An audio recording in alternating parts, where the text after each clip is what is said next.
Olá, estamos começando mais um Café com o Vereador aqui pela TV Câmara de Montes Claros. Você já sabe, esse nosso encontro toda semana, a gente tem um convidado diferente. Nosso convidado de hoje é sociólogo pela Unimontes, pós-graduado em Educação pelo Instituto Federal do Norte de Minas, já foi presidente do Diretório Central dos Estudantes, já foi secretário adjunto de Desenvolvimento Social de Montes Claros e também outras funções que quem vai nos contar é ele. Daniel Dias, muito obrigado pela sua presença aqui no nosso Café com o Vereador. Eu que agradeço, Nerlan, o convite e também agradeço a todos os funcionários da TV Câmara. Bom, a gente começou falando um pouquinho, né? Só para dar uma prévia para o pessoal, mas a gente gostaria de começar o nosso programa, Daniel, pedindo a você que contasse um pouco aí, né, sobre essa sua a trajetória até a inserção na vida pública. Isso, obrigado pela oportunidade. Eu já ocupo aqui o segundo mandato de vereador aqui nessa casa. Com muita honra represento, a população de Montes Claros, e quando a gente é eleito, a gente representa a todos, independentemente de quem votou ou não votou na gente. Então essa que é a questão da representação política.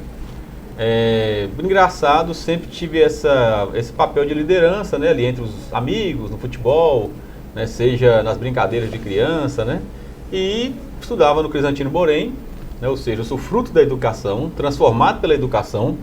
Na Escola Crisantino Borém, lá no bairro Nossa Senhora das Graças, região do Grande Maracanã, onde eu moro há mais de 32 anos. E líder de sala, eleições, participação em atividades curriculares, extra classe ali, vamos falar assim. E aí a diretora naquele momento, em um congresso que aconteceu em Contagem, me indicou para poder participar, para representar os estudantes. Ao participar desse congresso estudantil, eu me senti assim muito bem representado por todos aqueles movimentos lá, ainda no ano de 1999, eu com 17 anos, e me ingressei nessa atividade de militância, Posteriormente, eu fui para a Escola Estadual Casa Albuquerque, que é também no Grande Maracanã, e naquele momento nós fazíamos parte de grandes movimentos na cidade, junto com o DENC, que é o Diretório Municipal dos Estudantes de Montes Claros, naquela época era muito ativo, e também participando de manifestações cobrando meio passe escolar no transporte coletivo de Montes Claros. Então, naquela época, nós fizemos grandes participações junto com o ex-vereador Lipa Xavier, e dali que surgiu. Em seguida, eu fui eleito para a vice-presidência da associação do meu bairro, o bairro Alterosa, também uma atividade de militância. Em 2005, quando eu entro na Unimontes, enquanto o curso de Ciências Sociais. Antes disso, eu passei também pela Escola Estadual Dulce Sarmento. Também fui líder estudantil ali naquela escola, representando também alguns congressos. Posteriormente, fui relator. Aí na Unimontes, desempenhei diversas funções lá, como líder também da sala, da empresa junto de pesquisa em Ciências Sociais, do Centro Acadêmico de Ciências Sociais, depois do nosso Conselho Universitário, eleito pelos estudantes, chegando até ser o presidente do DCE, que é o Diretório Central dos Estudantes. Daí tudo, houve esse reconhecimento. Confesso que até então não tinha essa visão de ser candidato a cargo eletivo, mas a vida me encarregou para esses movimentos e eu acabei sendo candidato a primeira vez em 2010 a deputado, segunda vez em 2012 a vereador e na terceira candidatura em 2016 consegui a graça de ser eleito pelo povo de Montes Claros para representar a nossa cidade. Você falou que passou pela Escola Dulce Sarmento, eu também estudei no Dulce, me fez lembrar um episódio. Eu queria te fazer uma pergunta. Você nunca teve um professor que você encontrou muito tempo depois, e olhou para você e falou assim: eu sabia que você ia ser exatamente isso que você está sendo hoje? Tive vários professores que me encontraram depois, e eles ficam muito satisfeitos, porque uma das principais bandeiras que eu defendo aqui é a educação. Como eu disse, eu fui transformado pela educação e pela leitura. Naquela época minha, ali 17, 18 anos, a gente vivia um momento muito ruim na cidade de Montes Claros, que era de altas taxas de criminalidade, mortalidade de jovens, tráfico de drogas, essas coisas todas. Ali até 2005 a gente sofreu muito com isso na cidade de Montes Claros. E eu, naquela juventude, acabei por um momento de indisciplina, vamos falar assim, na escola, ser, vamos dizer, praticamente assim, mandado para a biblioteca da escola. Entendi. E aí eu fui ler, dentro da biblioteca, gostei da leitura. Graças a Deus consegui desenvolver um bom hábito de ler, de escrever, de oratória também. Tudo através da leitura. Ou seja, quando eu digo que eu fui transformado pela educação, é verdade. né? Então, muitos professores me encontram hoje e falam isso mesmo que você falou, né? Eu tenho professores do Crisantino Borém, Dice Mesquita, tive outros professores lá, né, que foi diretora, professor de História. Eu tive também no Caso Albuquerque, eu me lembro muito bem assim, a professora Edna Lopes, inclusive eu homenageei aqui na Câmara quando eu tive a oportunidade como professora.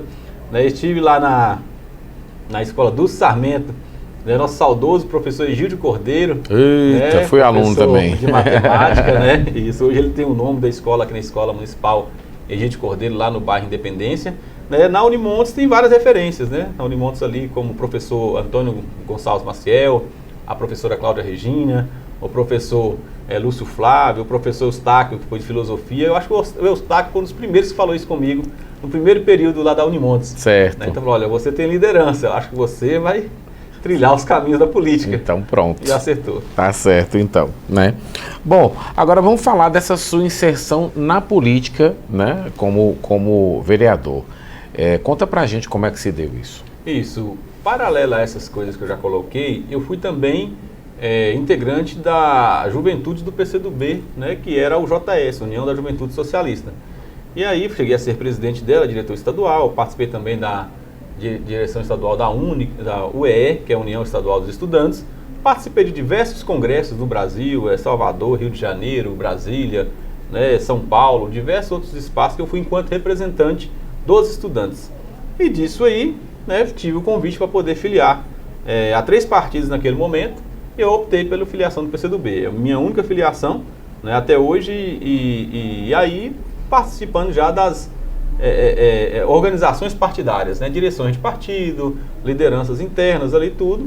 E quando então o ex-vereador Lipa não foi reeleito, eu virei, né, praticamente um dos principais candidatos do PCdoB a partir de 2012, né, vindo a ser eleito em 2016, reeleito em 2020, né, em 2018 também fui candidato a deputado estadual, né, 2 vezes já.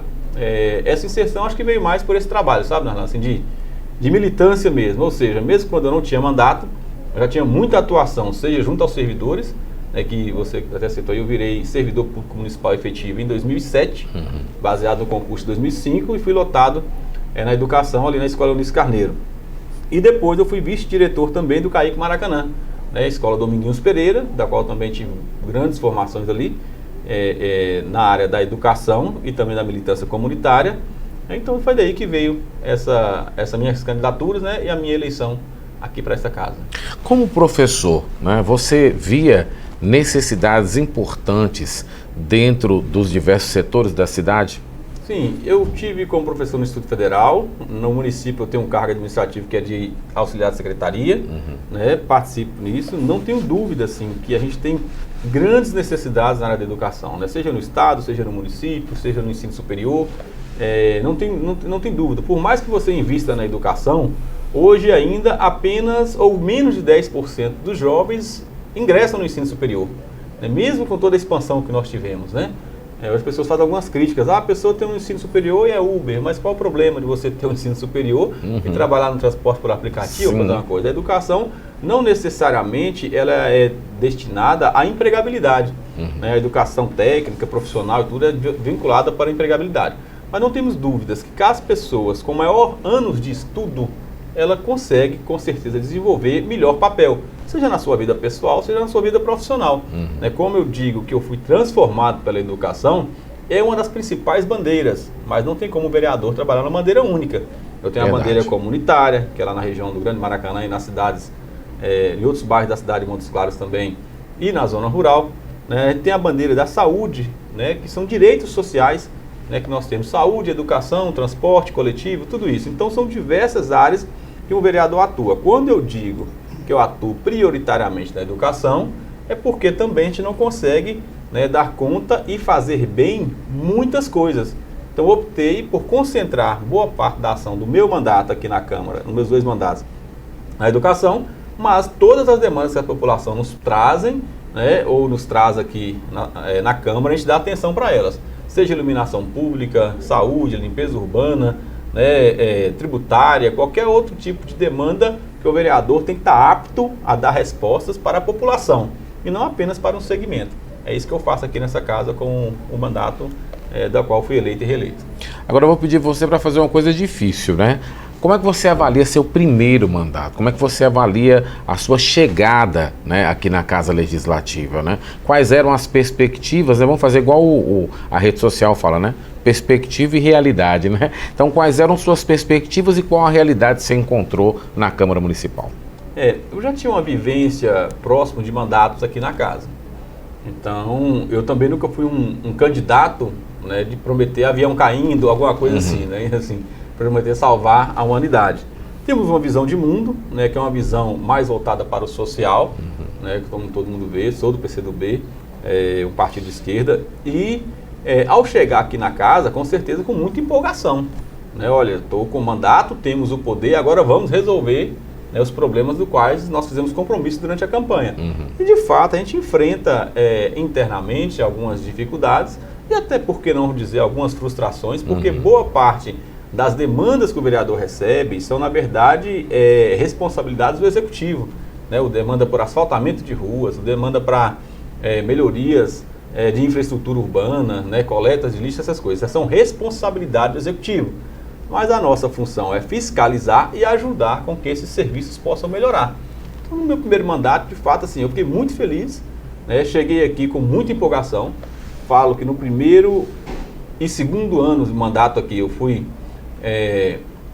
integrante aqui também, né, de diversas comissões e, assim, na expectativa, eu tinha grande expectativa de dar bom retorno à população. Eu acredito que consegui fazer boa parte dessas propostas que nós colocamos na nossa candidatura. Agora, também tem algumas frustrações, não posso dizer. Como, por exemplo, em todas as atividades que nós fizemos aqui, não conseguimos convencer a prefeitura a fazer o plano de carreira dos servidores. Então, o servidor e eu como servidor, você acaba tendo uma frustração e uma cobrança também muito grande relativas a isso. A gente viu que durante o primeiro governo do prefeito Humberto, ele focou muito na infraestrutura urbana. Né? Isso foi bom? Foi. Resolveu diversos gargalos, né, da prefeitura, da cidade de Montes Claros. Porém, nós, servidores, não tivemos valorização adequada. E eu, como servidor, defensor do serviço público e do fortalecimento do serviço público, a gente entende que uma dessas situações é valorizar o servidor. E como é que você valoriza o servidor?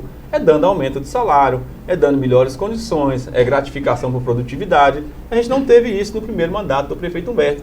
Então essa é uma das minhas principais, assim, cobranças aqui, que eu vou continuar, mas foi uma das principais frustrações que a gente teve aqui. Mas eu espero, né, que agora, com o segundo mandato meu, né, de outros servidores aqui também na casa, e o segundo mandato do prefeito mais orientado para o lado social, que a gente possa ter vitórias importantes, né, como o concurso público da educação, que ele já fez o compromisso, como a revisão do plano de cargos e salários da educação e de outros servidores também, né, e outras demandas, como na área social, a recuperação dos CRAS, retomada de políticas públicas para a baixa renda, né, com o novo governo agora a gente entende que vai ter um investimento nisso, ou seja, entre a expectativa e realidade, eu não tive grandes frustrações. Né? Tive grandes realizações enquanto pessoa, enquanto homem público, mas também algumas lutas que a gente diz assim, não são lutas de um dia, são lutas de uma vida. Né? Enquanto eu tiver vida, saúde e o mandato aqui nessa casa, eu vou levar esses sonhos que eu tenho de ajudar a melhorar a vida das pessoas da cidade de Montes Claros. Muito bem, né? Então nós vimos aí, falamos um pouco sobre a trajetória do vereador Daniel Dias. Nós vamos para um breve intervalo. Daqui a pouquinho a gente vai voltar para falar agora sobre a atual realidade que nós encontramos, né? Vamos terminar um pouco ainda de falar sobre essa trajetória, mas vamos falar sobre a atual realidade, segundo mandato, expectativas e principais demandas. Nós estamos conversando com o vereador Daniel Dias. Você está assistindo o programa Café com o Vereador aqui pela TV Câmara. Daqui a pouquinho a gente volta.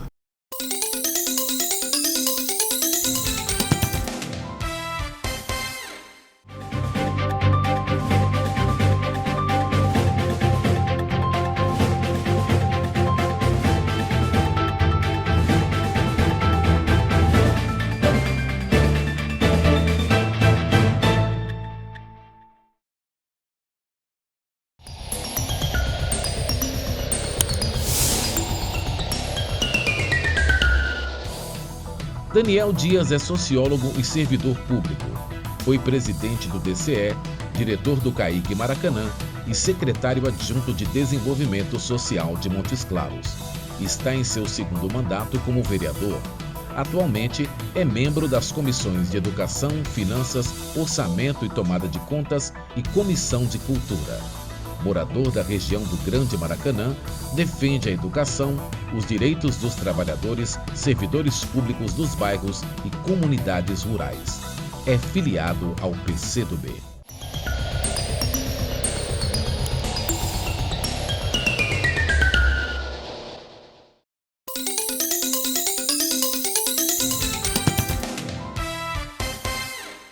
Muito bem, estamos de volta aqui no nosso programa Café com o Vereador. Toda semana a gente sempre recebe um novo convidado aqui na nossa TV Câmara. Hoje nós estamos conversando com o vereador Daniel Dias. Estamos falando um pouco sobre a trajetória e também agora vamos falar sobre o atual mandato. Antes de passarmos para essa parte, né, me bateu uma curiosidade aqui. Você veio de uma região que tradicionalmente, né, a região do Grande Maracanã, formou e trouxe para a política de Montes Claros muitos vereadores, muitos políticos, muitas pessoas políticas. Como foi, né, estabelecer essa região como base, tendo aí também já outros, não diríamos adversários, mas tendo outros políticos que também nasceram dessa região? Eu costumo dizer que a região do Grande Maracanã forma grandes lideranças, né? Ali, principalmente por ser uma região muito afastada da cidade, lá foi para lá igrejas, né? Principalmente vinculado às pastorais da Igreja Católica, depois também evangélicas e tudo, e por ser um bairro que tinha grandes carências de infraestrutura, cada bairro ali, começando pelo Maracanã, Vila Grace, né? Depois ali no Alterosa, Nossa Senhora das Graças, até o surgimento do bairro Círio dos Anjos e Joaquim Costa ali, sempre tiveram grandes demandas. Isso formou grandes lideranças para cobrar benefícios para aquela região. O primeiro vereador daquela região foi o Osmar Sapateiro. Osmar, um dos primeiros eleitos aí numa eleição popular naquela época, quando o MDB, né, elegeu praticamente toda a Câmara Municipal. Então o prefeito Luiz Tadeu Leite foi eleito logo aí na saída da ditadura, a nossa redemocratização. Tivemos ali o Osmar Sapateiro, inclusive foi homenageado aqui, é pai de um grande amigo nosso lá do bairro Vila Grace. Então ali, eu nunca vi isso assim como um problema para nós. Na verdade, quando você tem grandes lideranças, o que faz com as lideranças? Trabalhar mais, né? Ou seja, para eu ser eleito naquele momento e ser candidato num local que a gente tinha grandes lideranças, não foi fácil. Para eu ter ali 800 votos, quase 1.000 votos num bairro daquele, ou seja, quando eu tive 800 votos, quase 1.000, mais 10 candidatos da região também tiveram 1.000 votos. Né, juntando todos eles aí. Ou seja, tem um certo bairrismo também, né? O pessoal do Maracanã gosta de votar em quem atua ali naquela região. É verdade. Né? E nós tivemos ali já 5 vereadores, 6, até 7, dependendo da visão que você vê. Mas como é que eu surgi naquele local? Na verdade, eu não surgi lá enquanto liderança, eu sou de lá.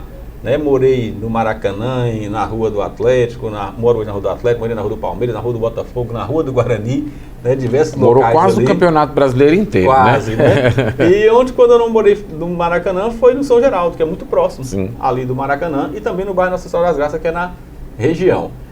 Vejo como salutar, porque nós, né, lideranças daquele local, que exercemos mandato, temos que conviver também com diversas outras lideranças importantes, como eu disse aqui, mas que não exercem mandato, mas que têm uma cobrança muito grande.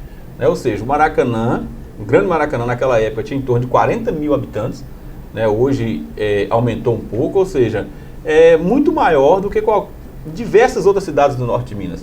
Eu acho que maior que o Grande Maracanã aí, teríamos Janaúba, Pirapora, nas cidades grandes aqui, médias da região. Agora, aquele bairro, de fato, ele é uma cidade. Eu gosto muito daquela região. É lógico que, enquanto vereador, eu já disse, eu atuo por toda a cidade de Montes Claros e zona rural, independentemente de regionalismo, de questão geográfica. Mas fazer parte daquela grande região, que é o bairro Maracanã, é um motivo de muito orgulho para mim. A gente quer mandar um abraço, né, para o pessoal da região do Grande Maracanã, né? Quando a minha irmã foi morar no Grande Maracanã, a praça era um campo ainda, né? Então, é uma região realmente que já há muito tempo surgiu, como você mesmo atestou aí, né, Daniel? Para formar grandes lideranças, né? E uma região que hoje é muito importante dentro do contexto político de Montes Claros. Não tenho dúvida. E quando você falou da região, eu também forjei na luta. O bairro Alterosa, por exemplo. Vamos pensar pelo Maracanã.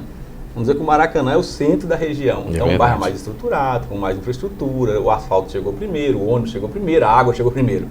Os bairros periféricos da região, que é Nossa Senhora das Graças, né, o bairro que eu moro até hoje, Alterosa e outros demais, não tinha asfalto, não tinha infraestrutura, não tinha rede de esgoto. Então foi daí que eu surgi, cobrando, por exemplo, o asfalto para minha rua. Morei 27 anos num pedaço da Rua do Atlético sem asfaltamento. Olha só. Né? Então, ou seja, foi uma luta para conseguir o asfaltamento da minha região, que só conseguimos no ano 2016, né, enquanto a outra região já tinha. Lutamos também em 2004 para construir a Escola Eunice Carneiro, que foi a escola que eu trabalho hoje, né, que eu sou lotado. Conseguimos a construção da escola, conseguimos depois a construção do CEMEI Monteiro Lobato no bairro Alterosa, conseguimos a emenda com o deputado Tadeuzinho à época para poder fazer a praça do bairro José Correia Machado, conseguimos emenda com a deputada João Moraes, para poder fazer, à época, dar o início à UBS, na Unidade Básica de Saúde do José Correia Machado, conseguimos emenda com outros deputados também, o Adson Ribeiro, poder fazer a quadra do bairro Alterosa. Conseguimos também recurso para poder fazer o campo gramado do bairro Canelas. Ou seja, ali também é um local que eu consigo ter uma atuação, mas também tem uma grande retribuição, através de obras, serviços e representação. Tem diversas outras lutas que a gente poderia falar aqui. Agora, a primeira que a gente conseguiu para lá, Narlan, eu tenho que reconhecer, naquela época eu era professor, eu era estudante da escola Dr. Carlos Albuquerque, foi o Ralph. A pista de skate para a Praça do Maracanã. Sim. Ou seja, era uma galera, uma juventude ali, sem assim, muito o que fazer, sem muita infraestrutura pública. E numa negociação com o então prefeito Jarataíde e o ex-vereador Zé Dilson Cerezo, nós conseguimos construir a primeira pista de skate fora dos bairros de elite, né? Nós tínhamos só aqui no bairro São Luís, Todos os Santos, assim. E conseguimos uma pista de skate lá na periferia, no Grande Maracanã. Ainda naquela época o skate ainda não era assim um esporte olímpico, vamos dizer. Ainda era visto com muito preconceito dos skatistas, quem praticava, mas nós conseguimos ali. Eu confesso que eu nunca fui bom no skate não, mas eu consegui lutar e garantir muita coisa para aquela região. E hoje eu poderia acrescentar também diversas outras demandas atendidas através do nosso mandato na cidade, mas eu citei o Maracanã, pelo fato de você ter relembrado aqui. Com certeza, né? Bom, após estar aqui, compondo aí então a Casa Legislativa, Daniel, você participou de diversas comissões, né? A gente queria que você falasse um pouco dessa participação sua. Sim, no primeiro mandato, no primeiro biênio do mandato, eu optei por participar de comissões que me dessem aqui nessa casa uma visão geral do jurídico, do como é que funciona internamente. Então eu participei da Comissão de Legislação e Justiça e também da Comissão de Finanças, mais a Comissão de Educação, que é uma área que eu sempre atuo. Fui eleito presidente da Comissão de Educação, no segundo momento, do segundo biênio do primeiro mandato, e agora fui reeleito nesse primeiro biênio do segundo mandato. Na Comissão de Legislação e Justiça eu sempre estou ali muito atento, eu estudo muito os projetos lá. Todo projeto que eu vou votar na Câmara, eu li, eu pesquisei ele e sei mais ou menos ali o que a gente está votando. Nem tudo você consegue entender 100%, como por exemplo, matéria de questão tributária, é muito complexa, mas você tem que entender minimamente o que você está fazendo. Claro. Então meu papel aqui foi ajudar, através da Comissão de Legislação e Justiça, ler, reler, entender, propor mudanças. Já devolvemos projetos para a Prefeitura que estava com redação errada, fiz isso aqui. Na Comissão de Finanças eu sempre fui muito bom em fazer comparativos financeiros. Eu fui gerente lá na CDL uma época e trabalhei muito com contas e também verificando aí o orçamento que o prefeito manda, se tem de fato a rubrica, para que essa rubrica serve, essas coisas todas para poder cobrar melhor também. E na Comissão de Educação é o que eu já faço o tempo todo aqui, dando atenção para o servidor público, servidora pública e sempre cobrando para que a gente possa ter, Narlan, um atendimento universalizado para as crianças no ensino infantil. Porque nós não temos ainda um atendimento, ainda não conseguimos universalizar o atendimento por falta de infraestrutura. Mas nós estamos cumprindo aí com o plano decenal de educação, que manter, até agora 2024, precisaria ter 50% das crianças de 0 a 6 anos matriculadas no ensino infantil. A gente ainda não conseguiu fazer isso. É necessário o quê? Estruturar melhor os CMEs e construir novos CMEs. No ensino fundamental, de 6 a 12, responsabilidade do município, e de 12 a 17, aí, responsabilidade compartilhada entre o município e o Estado, nós também temos um atendimento universalizado. Ou seja, quem quer estudar, garante a sua vaga. Às vezes ele não consegue garantir no local que ele quer. Verdade. Né? Eu quero uma escola central, mas você tem a garantia da vaga. Mas a gente precisa avançar para poder garantir a universalização do atendimento no ensino infantil, mas principalmente, eu falei no início, garantir um plano de carreira decente, não punitivo para o servidor, de forma que ele consiga, o professor, professora, a SEB, né, auxiliar de docência, monitor de informática, todo mundo está ali. Mas os outros servidores da prefeitura, quando ele quer melhorar a sua formação, ele tem que ter esse direito e tem que ser valorizado por isso. Não dá para você entrar, igual eu entrei em 2007, no cargo de ensino médio, naquela época, ter feito tantas pós-graduações, incentivos e tudo, e não ter nenhum reconhecimento por isso. Você precisa reconhecer, incentivar que o servidor público se forme, né, se qualifique cada vez mais e possa ser remunerado por isso, porque, em última instância, nós estamos prestando serviço, né, para a população.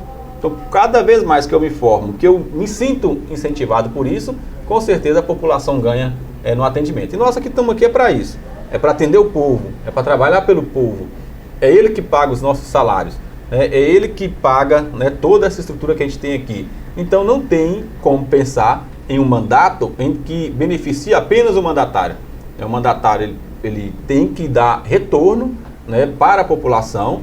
Eu procuro, dentro dos meus limites aqui, Alan, me informar também, né, faço cursos, estudo, procuro me aperfeiçoar também, porque lá fora a população, né, vai cobrar da gente isso. Um mandatário que tenha condição, entendimento da realidade, né, e que possa prestar um bom serviço para a população. Além de tudo que você vê aí, né, na tribuna, meu exercício, temos aqui, né, hoje o telefone celular, faço muita rede social, respondo muita gente no WhatsApp, em rede social, Instagram, Facebook, né? Além de ter o atendimento presencial aqui no meu gabinete, faço atendimento online, né, e também faço as visitas nas comunidades, que é a coisa mais importante. Ou seja, o político, assim como o artista, tem que estar onde que o povo está. Né? Não podemos, assim, encastelar, né, fugir, porque a gente precisa de público. Né? Não dá para a gente poder também só ir no eleitor quando precisa do voto. Verdade. É o que eu faço aqui no meu mandato e procuro sempre dar retorno para a população. Daniel, agora vamos falar um pouquinho, né, sobre a atual conjuntura política do país, né? Nós temos agora um governo de esquerda governando o país. Você tradicionalmente, né, é de um partido de esquerda. Qual a sua perspectiva, né, de governo? Como é que você entende que nesse momento você, enquanto vereador, também pode contribuir para que as coisas, né, andem ou para que haja o cumprimento dos objetivos? Sim, a primeira questão que eu poderia colocar, Arlan, é que assim, nós vivemos praticamente tempos de exceção no ponto de vista de direitos. Eu não digo que houve assim, como houve na ditadura, né, de 64 a 82 ali, a 85, perseguição política no ponto de vista de eliminação do adversário. Uhum. Mas a gente viu aí, principalmente hoje, com as fake news, né, com a propagação das redes sociais, a lacração, o cancelamento e as mídias digitais que se assemelhavam a milícias, né, para poder o quê? Cancelar pessoas, né, cancelar reputações e tudo. Isso era uma perseguição política. Nesse momento de um novo governo progressista, eu não digo governo de esquerda, porque o governo Lula foi feito nesse momento de uma ampla coalizão. Né? O Alckmin, por exemplo, sempre foi tucano, né? Está agora no PSB. Você vê o governo Lula nesse momento, ele tem um amplo leque de alianças, né, que vai de esquerda, de centro-direita, né? Ele tem ali diversas pessoas que ocupam hoje cargos no Ministério, né? Mais o meu partido também, o PCdoB, que ocupa hoje o Ministério da Ciência e Tecnologia. Como que eu vejo o governo? Acho que o governo está começando. Acho que a grande vitória desse governo foi vencer o fascismo. A grande vitória, né, dessa ampla força de alianças, nós fizemos uma ampla aliança com forças democráticas aí, foi vencer, né, o obscurantismo, né, vencer as fake news, porque foi a eleição de mais mentira que a gente enfrentou nesse momento da nossa realidade brasileira, né, e principalmente conseguir estancar um momento que o país estava caminhando para um autoritarismo. Né? Se a gente não conseguisse fazer nessa eleição, né, a eleição do Lula, que foi o principal, né, e eu acho que até um grande fardo para o presidente Lula, né, com mais de 70 anos, ter que pegar isso para poder tentar resolver. Eu vejo a principal vitória do governo é você conseguir colocar o Estado Democrático de Direito, né, no centro das discussões novamente, retomar o republicanismo em nosso país, né, porque estava uma situação que quem era contra era inimigo. Né? Eu acho que do tempo que eu estou com 40 anos de idade, já estive em situação, já estive em oposição, né? Já estive junto com meus adversários políticos, já estive contrários aos adversários políticos, diversos deles hoje são vereadores, eu convivo com eles aqui, né? Mas em nenhum momento eu os via quanto inimigos a ponto de querer ser eliminados. Ou seja, você tem que ter divergências, é importante. A gente diz assim, que um governo e a política sem polêmica, ela é a arma da elite. Ou seja, você quer padronizar tudo, o jeito de vestir, o jeito de andar, qual a igreja que você pode ir, com quem que você pode ficar, com quem que você pode namorar, o que que você pode vestir. E nisso aí você começa a chegar no autoritarismo, não apenas político, mas inclusive de padrão, de modos de vida. E aí você, num Brasil que nós temos tanta diversidade sociocultural, socioeconômica, né? Uma miscigenação, a formação do povo brasileiro, ela é heterogênea, não tem como você ter um povo padronizado. Quando nós tentamos fazer, nós assim, quando a população tentou homogeneizar a população, nós vimos o que deu. Deu no fascismo e deu no nazismo. Né? Ou seja, nós não podemos chegar nesse ponto. De forma que eu tenho grandes expectativas com o governo, mas se o governo já voltar para o republicanismo, para o centro democrático e garantir o Estado democrático de direito, eu acho que é um grande avanço. O que vai ser o governo Lula, estou torcendo para que seja um bom governo, que retome os programas sociais, que retome o programa Minha Casa Minha Vida, que retome investimentos na educação, que não coloque a educação enquanto inimiga da sociedade, né, que retome investimento na cultura, que possa retomar obras de infraestrutura sem precisar fazer grandes privatizações, sem entrega do patrimônio nacional para as grandes multinacionais estrangeiras, grandes conglomerados financeiros. Isso aí é o que eu espero. Mas eu acho assim, o governo está começando.